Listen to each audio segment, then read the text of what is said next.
ગુજરાત પોલીસમાં તોડકાંડના કિસ્સા તો તમે ઘણા સાંભળ્યા હશે, પણ ગીર સોમનાથથી જે કિસ્સો સામે આવ્યો છે એ સાંભળીને તમે પણ કહેશો કે આને કહેવાય પોતાના જ પગ પર કુહાડી મારવી. એક મહિલા પોલીસ અધિકારી જેમને જુગાર રમવાની એવી ચસક કે એને પોતાના જ સાથી કર્મચારીઓને 5 લાખની લાંચ આપી અને અંતે એવો ખેલ રચાયો કે લાંચ લેનારા તો જેલમાં જશે જ, લાંચ આપનારા મહિલા પીએસઆઈની કારકિર્દી પર પણ પૂર્ણવિરામ મુકાઈ જશે. શું છે આખો કિસ્સો જાણીશું આ વિડીયોમાં. નમસ્કાર, આપની સાથે હું સેજલ.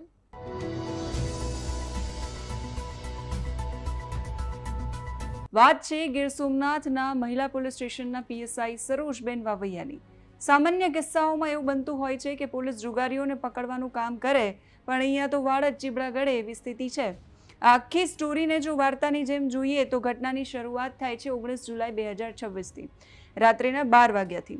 ગીર સોમનાથમાં આવેલી હોટલ રોયલ મેન્શન બહાર બિલકુલ શાંતિ, પણ આ શાંતિ પાછળ એક એવો વંટોળ છુપાયેલો હતો જે ગુજરાત પોલીસના 3 મોટા અધિકારીઓની કારકિર્દીનો અંત લાવવાનો હતો. આ વાર્તા કોઈ રીઢા ગુનેગારની નથી, પણ કાયદાના રક્ષકની છે, જે પોતે જ કાયદા સાથે જુગાર રમી રહ્યા હતા. રોયલ મેન્શન હોટલમાં જુગારની મહેફિલ પર દરોડો પાડવામાં આવે છે, લાખોની રોકડ અને વૈભવી ગાડીઓ જપ્ત થાય છે અને આ રેડ પણ સફળ થાય છે. પણ પોલીસ બેડાની અંદર એક અલગ જ ખેલ શરૂ થઈ ચૂક્યો હતો.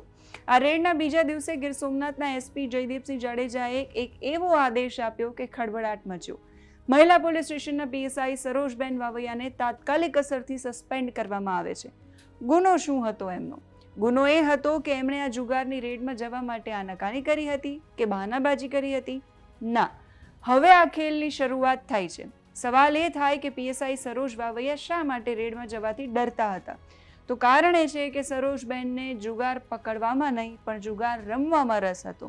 આવું એમનો ઇતિહાસ ખુદ કહે છે. ઓગસ્ટ 2023માં આ જ મહિલા પીએસઆઈ જૂનાગઢના એક ગામની સીમમાંથી અન્ય જુગારીઓ સાથે પોતે જુગાર રમતા રંગે હાથ ઝડપાઈ ચૂક્યા છે. જે હાથમાં કાયદાનો દંડો હોવો જોઈએ ત્યાં જુગારના પત્તા હતા, જે ઓન પેપર પણ નોંધાયેલું છે. હવે પાછા આવીએ 19 જુલાઈની રાત પર.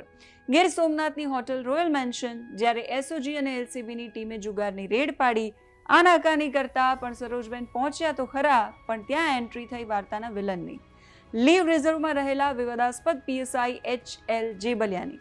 જેબલિયાએ મહિલા પીએસઆઈની નબળાઈ જાણી લીધી. એમણે સીધી ધમકી આપી કે તમે રેડમાં મોડા પડ્યા છો, નોકરીમાંથી ડિસમિસ થઈ જશો, જો બચવું હોય તો 8 લાખ આપો. પોતાની પોલ ખુલી જશે એવા ડરથી સરોજબેને આંગળીયા મારફતે તાત્કાલિક રૂપિયા મંગાવ્યા. 20 જુલાઈની બપોરે તાલાડા ચોકડી પાસે એક અજાણી કારમાં ખાખી વર્દી પહેરેલા 2 સાથીઓએ પોતાની જ સાથીદાર પાસેથી 5 લાખનો તોડ કર્યો.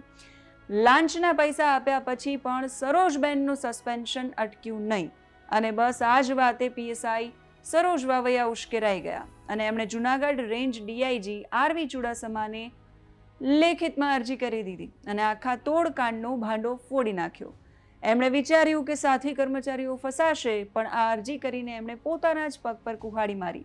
એમણે જૂનાગઢ રેન્જ ડીઆઈજી આરવી ચુડાસમાને એક લેખિત અરજી કરી કે મારી પાસેથી પીએસઆઈ જેબલિયા અને પીઆઈ કાગડાએ 5 લાખ પડાવ્યા છે. સરોજબેનને લાગ્યું કે સાથીદારો જેલમાં જશે અને પોતે બચી જશે, પણ કાયદો કાયદાનું કામ કરે છે એ કદાચ કાયદાના રક્ષક સરોજબેન વાવૈયા ભૂલી ગયા. પરિણામ એ આવ્યું કે લાંચ લેનારા પીએસઆઈ જેબલિયા અને પીએસઆઈ કાગડા તો સસ્પેન્ડ થયા જ, પણ લાંચ આપનારા જુગારના શોખીન મહિલા પીએસઆઈ સરોજ વાવૈયા પણ કાયદાના સકંજામાં બરોબરના ભેરવાઈ ગયા. જે કાયદો લોકોની રક્ષા માટે છે એણે જ આ ખાખીધારીઓએ જુગારની રમત બનાવી દીધો. એક જ ઝાટકે ત્રણેયની ખાખી વર્દી પર કાળો દાગ લાગ્યો. જ્યારે કાયદાના રક્ષકો જ જુગારના રવાડે ચડીને એકબીજાનો તોડ કરવા લાગે ત્યારે જનતાએ કોના પર ભરોસો કરવો? મહિલા પીએસઆઈની આ કરતૂત અને એમણે પોતે જ વહોરેલી આ આફત વિશે તમારું શું કહેવું છે? કમેન્ટમાં જણાવજો. અત્યારે આ વિડીયોમાં બસ આટલું જ. નમસ્કાર.